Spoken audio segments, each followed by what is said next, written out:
Hello and welcome to the Harrogate podcast with me, Andrew Gray. In the Harrogate podcast, it's my job to interview and deconstruct the movers and shakers in this wonderful Harrogate bubble in which we are lucky to live and work. Good morning, Sonia. Thank you for joining me today. Good morning, Andrew. Now, Sonia, you describe yourself on LinkedIn and on your website as an executive change consultant. I'll say it again, an executive change consultant. I say it twice because I've never heard of an executive change consultant. Tell me what you do and how you help people. Well, first of all, what is an executive change consultant? It's someone that enables someone to make changes for themselves in a way that can be measured. So what we do at Sexton's is we enable people to access what's fantastic about them, also what's temporarily getting in the way in terms of their behaviours, and then give them some tools to fix that. And we do it on a guarantee basis. So basically, if we don't fix it, we give you all the money back. Well, it seems like a no-brainer then, really. No risk. Well, we think so, because you can only win on this, can't you? I guess so. And you've been running Sexton Partners, I see, since 1999. Yes. Congratulations on running a small business all this time. So tell me, how many people are involved in Sexton Partners? There's only half a dozen of us, mostly associates, each specialising in a different field, because we like to offer difference. We're also part of a number of strategic partnerships, which means that we can act like a one-stop shop. So if there's something you want, and for some reason we don't immediately provide that, we will know somebody who does that, who we've had personal experience of, and know that they will deliver a result that can be measured and something that you can rely on. Understood. And congratulations again, running a business for 9 years. It's not easy, although Harrogate's a great place to run a business.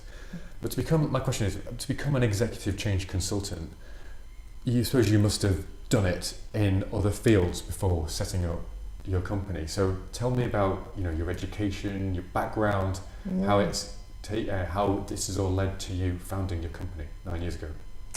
Well, first of all, my background was in sales. I've been doing this for over 35 years. Wow. Makes me sound really old, that, doesn't No. it?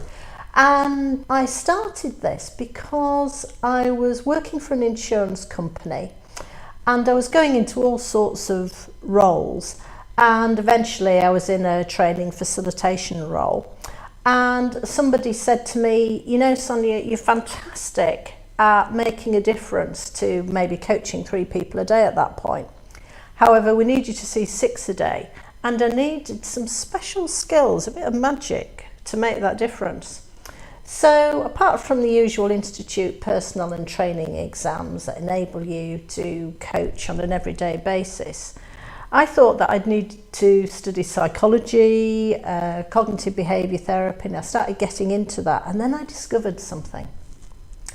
And that was that when you understand business neurolinguistics, you have a means to get straight to the cause of something working or not working. And that set me off on an adventure. I started studying neurolinguistics, got my practitioner qualification, then mastered over in the States. I spent a lot of time in the States, and then went to international qualification level so that I could be an international consultant and trainer. But I have a flaw. Do tell. I'm a bit of a perfectionist. And in some ways, I'm a bit ashamed to admit that when I got back from the States and thought I was the bee's knees, to be honest, having qualified at that level, I had dinner with a friend and they said, yes, but you haven't qualified with this other organisation, which is the International Association of Trainers. I immediately booked on. I did all the training again. Cost me nearly £5,000, so I was twice over qualified. So I qualified then in Copenhagen as well, which was great fun. And I learned a lot about me, and learned that the first thing you have to do in order to make things happen and make changes for yourself is to look in the mirror, see who you really are, and ask yourself, what are the things that I need to have done differently to have made a difference to the way that person in the mirror comes across in making a difference for other people? because what's the point unless you're going to make a difference? Understood.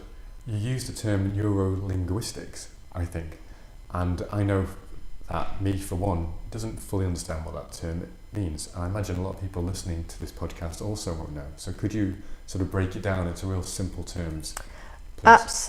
Absolutely. So, neuro-linguistic programming.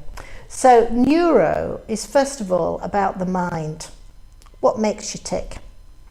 Linguistics is about language, how language affects the impact of what you're saying. And programming is the way that your motivations and beliefs work together. So if we take the mind first, the mind, your body, and what you say to yourself is all connected. So for example, in your mind, if you are believing that you're going to have a bad day, then you probably will, because the mind believes what you tell it.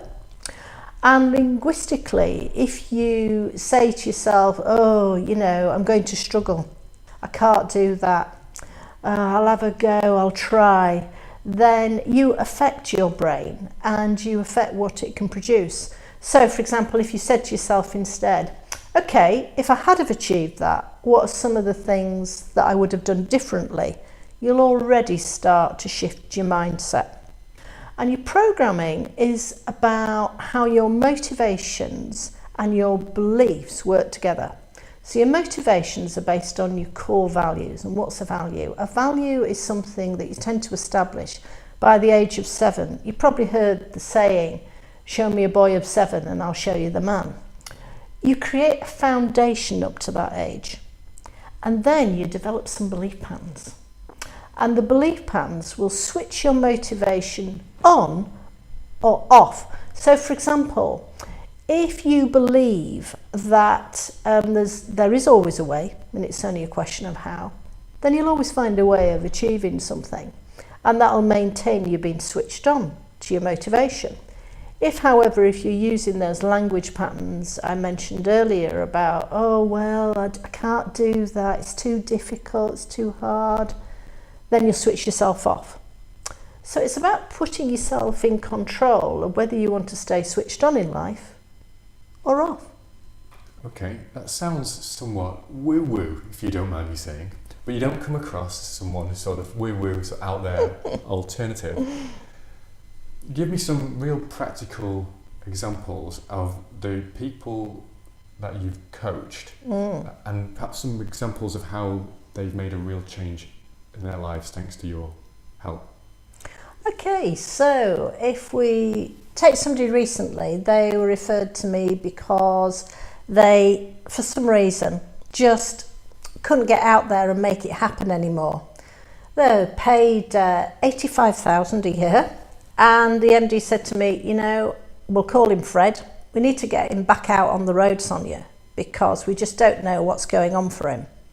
So the way it works is you can't just refer somebody and expect them to, be booked in and turn up. They have to drive things themselves because people have to feel in control. So I asked what we're calling Fred to give me a call, and I listened. And these are some of the things that Fred said to me. People stop me from really getting on. They make my life hell. I am so stressed, that I know things are just getting to me more and more. Now, what's interesting about this language is that it's about blaming other people, making something else outside of themselves to be responsible for their state of mind. And I asked him if he understood what sort of impact it makes when you say other people are in control.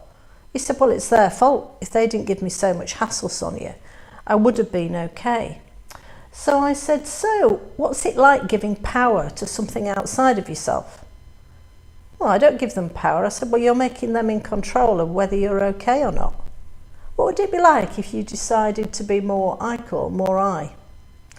I've decided that I'm going to make it work today.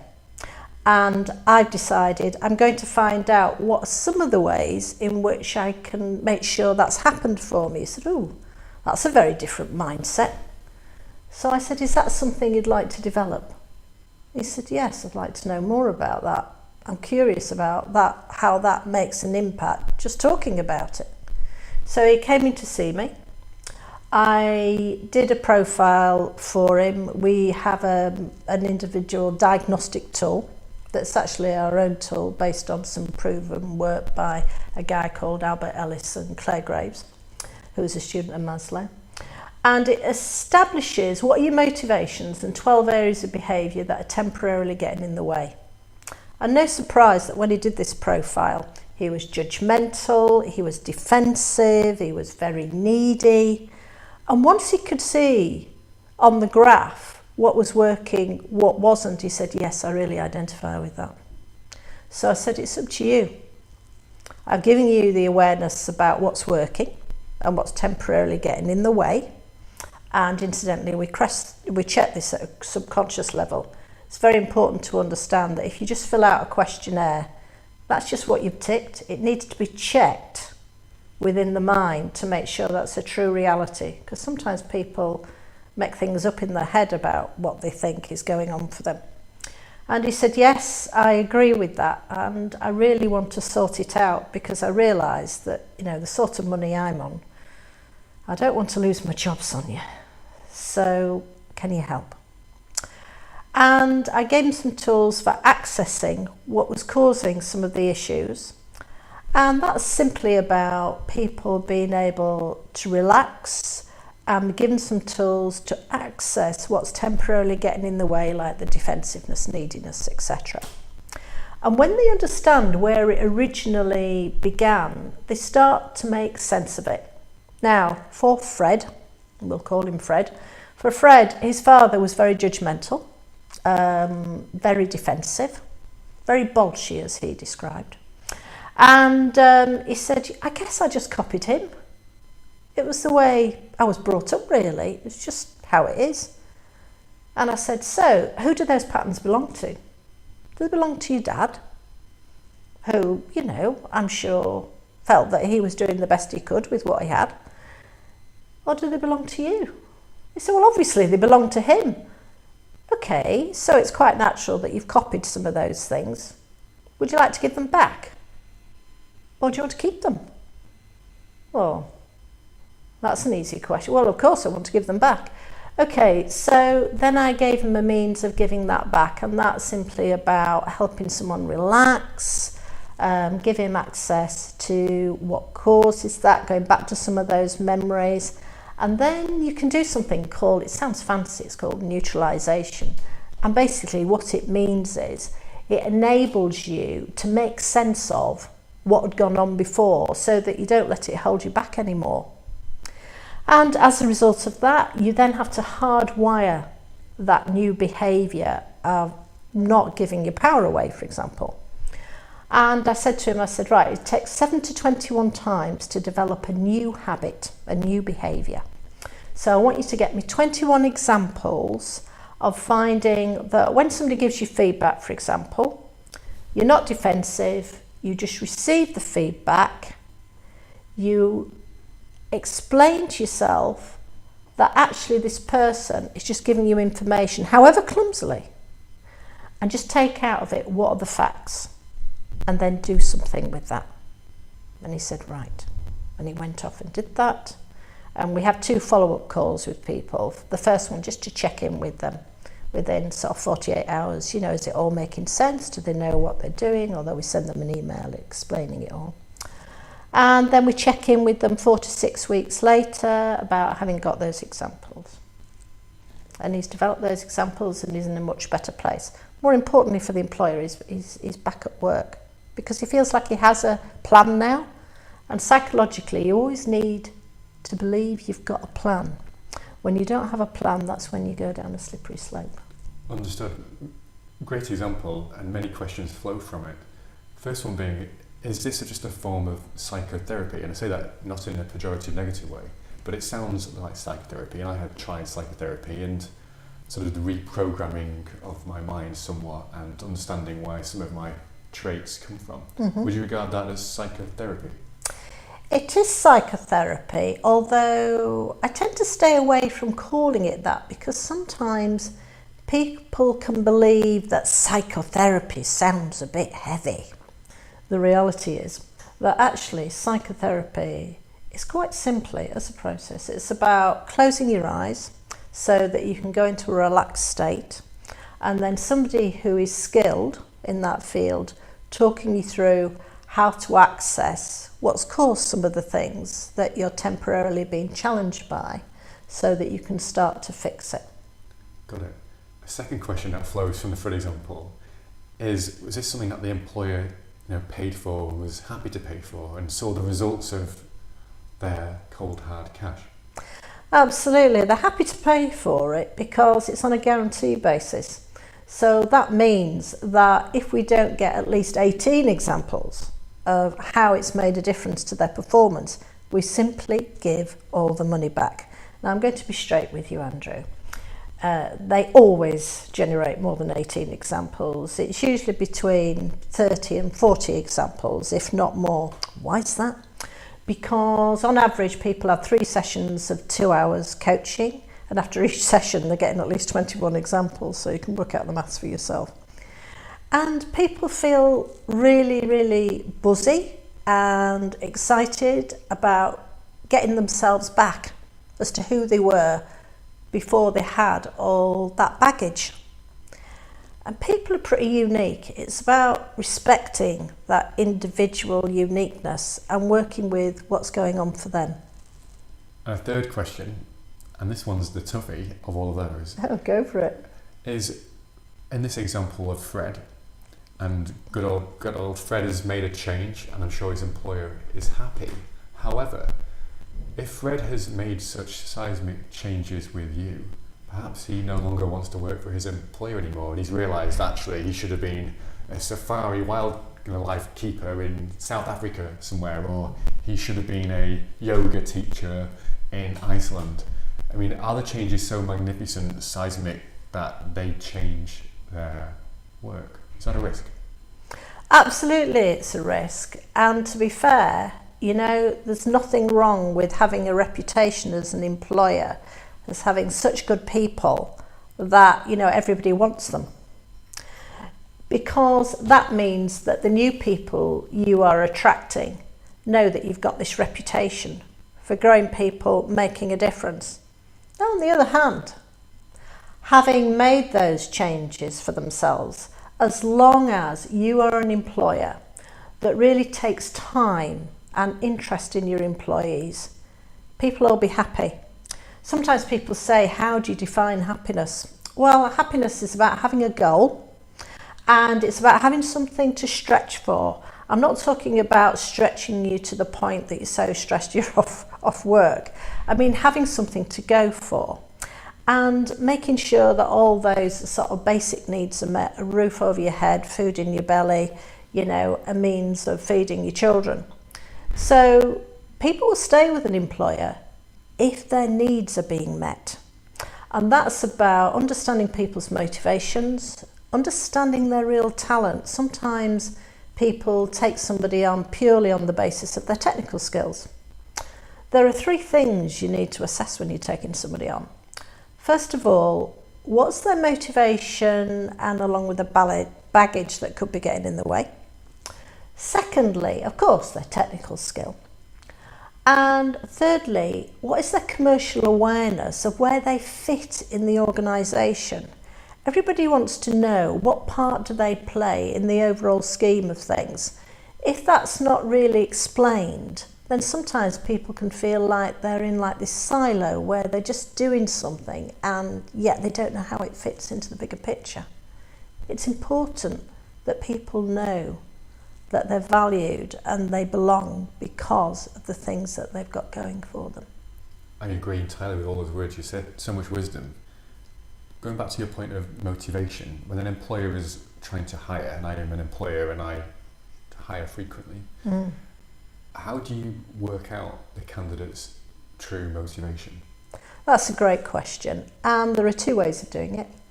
Obviously, they could use our profile tool that does it in less than half an hour, and you've got the 7 areas of motivation and 12 areas of baggage. Or there are some questions you can ask. And these two questions are essential for anyone recruiting somebody. The first one is for motivation.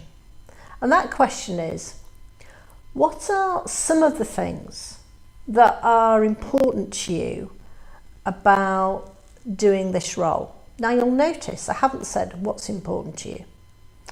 When you use language like some of the things, you take the pressure off and you'll find out so much more about that individual and find out about their motivations, what excites them, etc. And then there's this business of understanding people's beliefs that drive their behaviours in the business, those on-off switches that I mentioned earlier. And this is the question you'd use. Assuming this role has worked for you, what sorts of things will have made sure that delivered for you? Now you might think, well, that's a lot of words, Sonia. It is. This is about the art of shifting people into having imagined that they've already been in that role. So what's that about? Well, when you use ED words, so you simply add ED to the end of all your words, and this is important for sales as well. So if you had have decided that, if you had have achieved that, if you had have resolved, determined, supported, by using ED words just at the end of your words, you take people into having imagined that they've done something. And by doing that, you will find out from that candidate what are those things that need to be in place. Now, if they turn around and say, well, as long as you take an interest in me and I've got a progression ladder, etc., then you know what that belief's about. However, if they turn around and they say, well, for it to have worked for me, I need you to sort of give me a pay rise at least once a year, and I want you to make sure I'm appreciated. I don't like it when people, don't tell me I'm appreciated. This is starting to tell you about the beliefs. Or they say something like, well, I don't like it, it only works for me if people don't criticise me. I find sometimes people don't understand where I'm coming from. This is telling you about their belief patterns, that they might be defensive, they might be hard work to have as an employee. So it's about understanding that motivation and the belief patterns driving the behaviour. That way, you know what's in front of you. What follows from that then is this: when hiring, or maybe even when looking for a partner, I suppose, should we be looking for people with high EQs, emotional intelligence, or high IQs? EQ every time. So why is that? Why would you go for emotional intelligence as opposed to just... I think, obviously, being technically able to do what somebody has to do, whether that's a partner or indeed that's in the business, then yes, that goes without saying. However, what you will find is that their emotional intelligence, and indeed leading to emotional resilience, will determine how they respond to everyday challenges. Now, you and I know, being in business these days, it's not a pushover. There will be a few bumps in the road, and you need to be able to manage that. Now, if you're defensive, needy, find that you can't deal with everyday challenges, then, to be frank and not being too hard about it, you're going to be an expensive employee. And you could be hard work as a partner as well. So it's about understanding those things about an individual so that you know what you're getting. Thank you. Moving to work-life balance, work-life harmony, whichever is your preferred one, and you might not like either term. In this world where emails are constantly pinging into your inbox, and if you're at home in the evening and you've got a spare 5 minutes, and you can get rid of those emails, so when you go into work the next day, they're not there and your life is easier. In this world of sort of everything is work and everything is play, how is this impacting upon people at work's minds?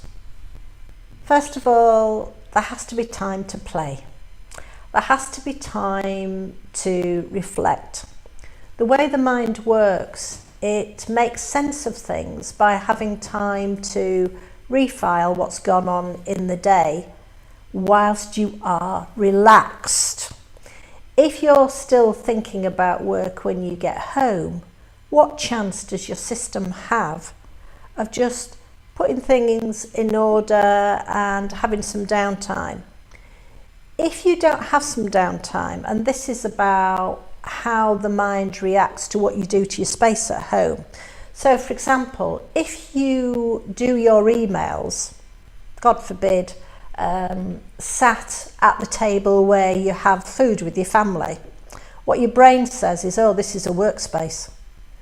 So when you are then sat down for that romantic meal with your other half in the space where you normally do all your work emails, what you don't realise is that subconsciously your brain is still in work mode.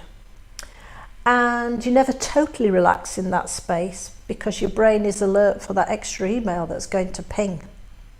So be aware that if you are going to, or you have to do emails at home, or maybe you work from home, is to have a space that's separate to the space where you relax. Otherwise, you can, what I call, contaminate that space. You need to separate it, a space for work, a space for relaxing, so your brain knows where it is. Thank you. Good answer. Great answer. Maybe I'll listen to some of those pearls of wisdom and use them myself, because I know, for one, that I am looking at email probably first thing in the morning and last thing at night, just to deal with any fires that need extinguishing immediately. And it can lead to burnout. I'm well aware of that. So you and I, Sonia, we run businesses, and I think fairly successful businesses here in Harrogate. And I adore working here. And I have my own reasons why I like it here. But why have you chosen to set your business up here, and what advantages and disadvantages have you found working in Harrogate? Well, I have a little story about that. When I was deciding where I was going to set up my offices, I was walking along Cornwall Road near the Valley Gardens. Very nice. Very nice. And I spent my childhood there with, my mother had multiple sclerosis and was in a place that was called Yorkshire Home in those days. And she was in there, so often I would spend time in the Valley Gardens, pushing her up and down, or getting complete strangers to push her up and down because she was quite heavy. And also my father was chef there. And I love that building, Windsor House, because my father used to show me pictures of him and mum being at parties there, and I really loved sort of, being in that space. So that's why I set up my premises there. And also, Harrogate has a lovely energy. It has a feeling of being a special place where I know it's been deemed that one of the happiest places to live. And it's a place where I can truly relax. I never feel stressed or concerned, for example, about wandering through the Valley Gardens. One of the best ways you can get new ideas is to be in a relaxed state, technically called an alpha state. Basically, you can get a lot more creative when there are stimulus like flowers and greenery, things like that. So I'll go for a walk through there when I just need some time to reflect and come up with some new ways of achieving something. And of course I use my language patterns on myself to shift myself. So say, all right, especially if I've got a real chance, so if I had have resolved that, what are some of the things I'd have done differently? And then I'll wait. And then stuff starts popping into the front of my mind, and I can jot that down and do something with it. Yeah, working in Harrogate is sheer pleasure. I agree with you. I feel quite relaxed most of the time here. Compared to when working in the city, you feel constantly, I must be doing working, I must be work. Everybody's walking around at top speed. Here in Harrogate, everything seems to be at a slower pace. It doesn't mean that we're supposed to be getting things done, at least in our minds. In Harrogate, you'll know, there are so many networking groups. Do you have any tips for people choosing which networking group to attend, if any? And also, for those that don't like networking, and I think that's most people, what tips do you have to getting the best out of networking and not being terrified in being there in the first place? Oh, well, there are several things that you've listed there, about networking, how to get the best out of it, how not to be terrified. So let's take them in order. So first of all, networking. I think that you network best when you are giving something that's of use. I think, yes, you can go to networks. So I go to networks where I'm part of a women's group, part of a collaborative group where we sit and we talk about some of the challenges we have in the business, and you can support each other. That's a great way of networking, when you're helping each other. Another way that I think is really effective, that is putting on a seminar. So you are giving something to the audience, and as a result it's very easy to then network with them, because they've come because they want to meet you in the first place, or they want to know what you are offering, and then you can network with them. So that's about networking. I think set something up that's going to give somebody something. Now, being able to make the most of networking and also not being fearful. The mind will generate emotion, negative emotion, based on what I was saying earlier. If you tell yourself that it's going to be bad news, then it probably will be. So the best way to network and to prepare yourself so you're not fearful is, first of all, get yourself the list of who's going. Secondly, make connection with those people that are going, if you can, on LinkedIn, so that you actually pick out the people you'd really like to meet. Say, oh, I understand that you are going to such and such, and I thought I'd just sort of reach out, make a connection with you, because I'd really like to learn more about your business. Notice I'm saying your business, not talking about what you do. What do they do? Because whilst they are talking, you are learning about where you might be of use to them.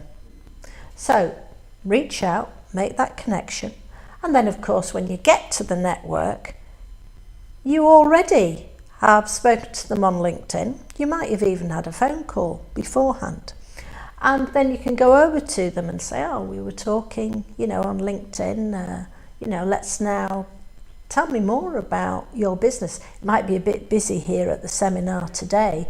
Maybe we could have a coffee later, or we could set something up that's useful to you, so I can learn more about you and your business, because it sounds fascinating. You mentioned LinkedIn.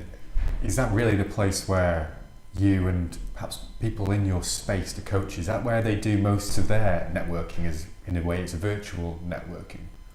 Well, I can't talk for everyone, and I find, one of the things that I find fascinating is when I look at my followers, most of them are coaches and trainers, which is interesting. And on that network, your world is huge, isn't it?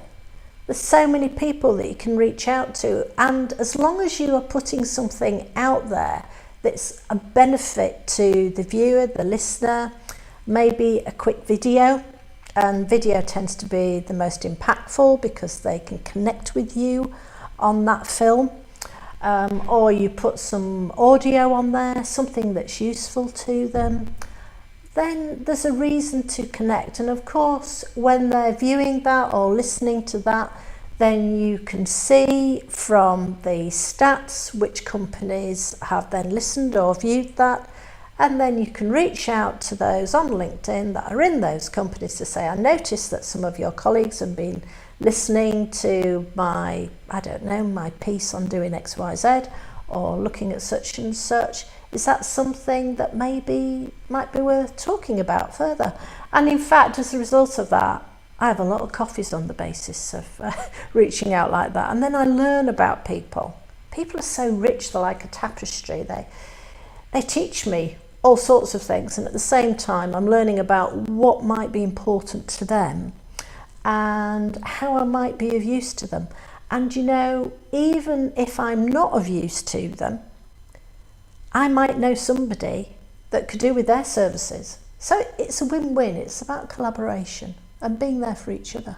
I agree again. I'd like to disagree with you in this podcast, but I'm not finding any grounds for disagreements. I do like to be, I'm a litigator at heart. I'm looking for dispute. I'm not finding any. We're on the same page very much. Speaking of what I do, law, I've started a new business strand arm, I suppose, acting for lawyers. And I know that quite a few of your clients, if you call them clients, are lawyers. Now, not that all the listeners are going to be lawyers, and probably very few are going to be lawyers, but just focusing on law for a moment, what problems do you see most of all in lawyers, and how do you fix them, if they can be fixed at all? Well, there's always a way, Andrew. It's only a question of how. And the most common thing lawyers come to see me about, and interestingly, sometimes through the firm, sometimes privately off their own back, is networking. They find it a real challenge to go into a room full of strangers and they believe they need to go over and start talking about what they can offer, which of course is not the basis of networking. And they lack confidence. So for example, I'm working with a lawyer at the moment who is brilliant at what he wants to do. He wants to become a managing partner, and there's one thing that gets in the way. And that is that he's very much, or has been, inside himself. And he says, I lack charisma, even though he's drop dead gorgeous, by the way. I lack charisma. I don't find it easy to talk to people. And I certainly don't like going to those networking things. And it's essential for me to get that role. So I need to sort it out, Sonia, and I don't know where to start. So it's about helping people understand how to network in a way that's easier. It's about building their confidence, going back to the things I was saying earlier, finding out what's temporarily getting in the way, so doing that profile or asking those questions I mentioned, and then working with that. And to be fair, he's now come a long way and he's doing really, really well. Because one of the ways we can check that is that we always have somebody inside the firm that acts as a mentor that checks the evidence, basically. So when that individual produces their examples of what they're doing differently, then the mentor can look at that and say, yes, that is a true reflection of what this person has achieved and is doing differently, so that we're all in it together. It's about the individual, the mentor, and indeed the coach. Thank you. And I hopefully soon he'll be managing partner and would have pushed out the person who was a managing partner, who I'm sure will be miffed with you. Are there any sectors other than law, that you specialise in, or is it just quite general advice and actually it's not really sector specific? It isn't sector specific. However, what I do find is that I tend to attract particular industries, and that is manufacturing. Any kind of engineer just loves to do work with us. Pharmaceutical industry, the NHS, the consultants in the NHS are very, very stressed. And anybody who likes a process. So why is that? Well, our approach is about measurement. It's about results. It's about something tangible. And anybody who likes a process that has something that's going to measure the output, they are attracted to that. What we don't attract is people, who just want to have a chat, because we start with, well, our approach is about getting a result you can measure. Oh, I just wanted someone to talk to, and say, well, I know lots of people you can have a chat with. We are just not the right people, because we are interested in getting you from where you are to where you want to be in a way that can deliver results that are tangible. Thank you. So Sonia, you're an executive change consultant, a form of coach, I guess. I've got one and I'm going to hopefully floor you here. I bet you don't have a coach. Do you have a coach? I do. I work with somebody. I'm going to catch you out with a question at some point. I know I am. You've got a coach with a coach. Good. I'm glad that was how you answered it. Why? How does your coach help you?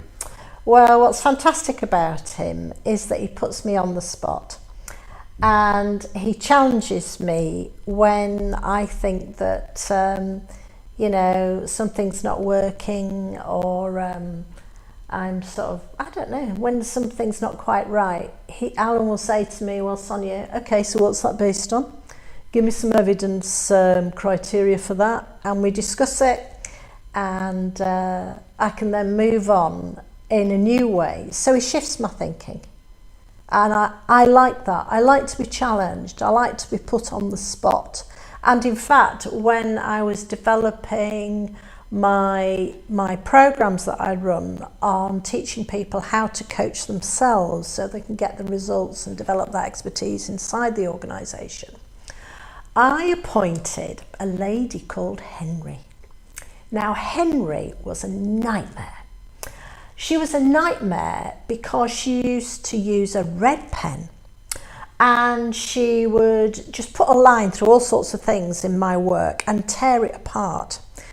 And being a perfectionist at heart, I would often burst into tears when she worked with me, and yet I would still keep paying her to put me through hell, because it then meant that I produced something that was truly exceptional, was worth having. And it meant that when I was delivering my programs, because I only deliver to a maximum of 8 people at any one time, because I believe the emphasis should be on practical, that I could only get better and better. And I think that's important. Everyone, each of us, needs to be challenged by someone. And we need to have our earlugs pinned back and ready to receive. So in a sense then, you've become the best possible version of yourselves, knowing what you know and then having a coach to keep you in check. You are as perfect a Sonia that could have been produced. Well, and not in an arrogant way, I'm asking you, but that surely is the logical progression for that. Well, I'm the best I can be with all my wonderful talents and all the things that make me me. And I learn all the time from my clients. What I love about clients is that some clients can come in with the most challenging of situations, and they put me on the spot and say, well, I paid my money and you guarantee results, so how are you going to help me fix this? And I've had some very interesting cases. I mean, recently I was called by somebody in Wales who is a client of mine and referred me to go to Welshpool because they had a farmer that was trapped in his farmhouse. He couldn't get out and show his sheep. And I said, oh, right, okay. I said, all right then, well, I certainly I can do that. And he said, he hasn't come out for months and he needs to get out or he won't show his sheep at the show. So can you go over there and fix it? And of course, they are used to me doing guarantee contracts with them over in Bangor. And I thought, oh, okay. I said, right. So I said, well, I need to have a bit more information than that. Well, you can talk to the family. Oh, okay, we'll get the family to ring me. So, because he wouldn't go on the phone. So they rang me and they said, oh yeah, Dad hasn't been able to get out for months. Anyway, I drove over there and they said, oh, he won't let you in, you know, he won't let you in. And I said, okay, so if he had have let me in, what would that have involved? Well, I suppose if we were with you. So all 3 brothers came with me into the house. Now, the house was quite a challenge. It had some information for me before I got anywhere near our said farmer. There were piles of paper everywhere, which was a sign of hoarding, and hoarding is a sign of anxiety. And I made my way through all the papers, created a space for me to sit, put my cardie down because, yes, well, he'd obviously not had a chance to clean for a while. And I sat down with him. And of course, quite often I'm used to people just, you know, put people in a trance, give them access to what's going on, all that sort of thing, and sort it out. And this farmer wasn't having any. He was in his late 60s and he wasn't doing anything. So I said, right, okay, well, I tell you what, I'm interested in you telling me more about you and your life. And he told me that he really loved his sheep and he had a lot of dreams about them. Best way to sleep. So I said, well, one of the things we can do is I can help you understand a bit more about those dreams. Would that be of interest? Oh, he says, now you're talking. Well, that would be interesting, but I'm not leaving this house. Absolutely no. That's okay. So I helped him. That was the only way he'd close his eyes, is by going into his dream. So he closed his eyes and then I could give him access to what was going on through his dreams and his perception of dreams. And then when he'd finished doing that and he came out of that and I was able to sort some things out whilst we were in there, I said, what is it like now? He said, you know, I feel so much better. And we had to do a number of things with him, working on the basis that he was closing his eyes to access dreams. And very, very slowly, it took me all day, I finally got him out of that house and got to the show. And oh gosh, it was great fun. However, one of the things I'm always going to remember is getting in his buggy, and in the hills there, they go a very steep incline up through the bracken. My heart was in my mouth and I said, are there any seatbelts? No. He says, you'll be all right. I've been doing this for a long time, you know. Yeah, okay. And there I was in my high heels, holding on for dear life as we went up this mountain through the bracken. I was sure we were going to turn over, Andrew. I was really sure we were going to turn over to get to his sheep. And finally we got to the sheep with the brothers following closely behind in their buggies. And he got to the show and he was delighted, although he only came third. And it was sorted. And the brothers said, so what caused that then? I said, well, what caused it was the fact that I know your father had a fall a year ago. Oh, yes. We look after him, you know, and we got all his food in and everything, and we told him he didn't have to leave the house, and we provided everything he could possibly need. And I said, he fell at the doorstep, didn't he? Well, yes, and he injured his hip, you know. Yes. And then you never had him out of there again. Well, no, we told him we'd do everything for him. We looked after him. And that's why he developed a fear of going out. Because what happens in the mind is, if you continually don't do something, eventually you believe you can't do it. And that's what happened for your dad. Your dad needs those sheep. The sheep need your dad. And that is what keeps him sane. And the farmer needed Sonia Saxton. Well, he only needed a facilitation through the skills that Sonia Saxton had.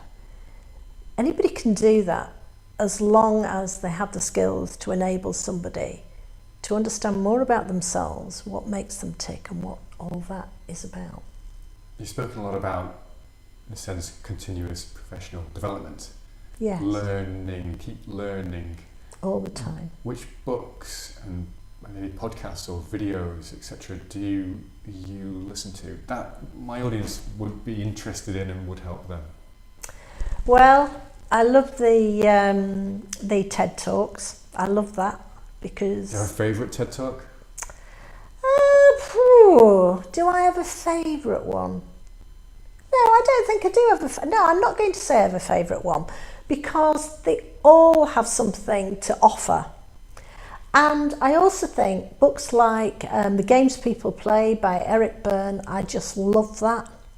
I love reading autobiographies. So Alan Sugar, I love his book because he started life very young, had nothing, and he discovered that the railway sleepers were abandoned. And what did he do? He got himself a cheap saw and he sawed up the wood to make sticks that he then trailed around the neighbourhood to the neighbours to sell for a few bob for each pack of sticks. And he made a great deal of money like that, you know.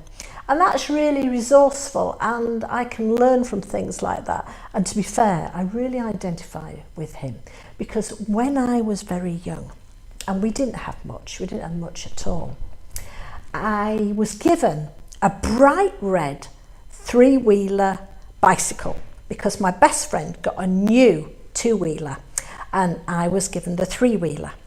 And this was fantastic for me because it had a boot, and in the boot I used to collect all the bottles from the neighbourhood, put them in the boot, balance them on the handlebars, cycle to the shop and get my money back so that I could go and get some chips from the shop, because things were a bit tough when I was growing up. My mother had MS, she had TB, she was in a wheelchair from me being about 5, and my father was a chef, so he was out all day, and you know, making things work was pretty tricky, and one had to be resourceful. And I'm very grateful to that childhood, because doing those things and having to find a way to make things work made me what I am today.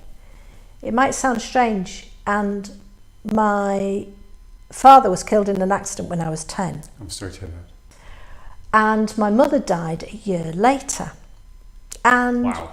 What I'd like to say about that is, some people say, oh, that's terrible.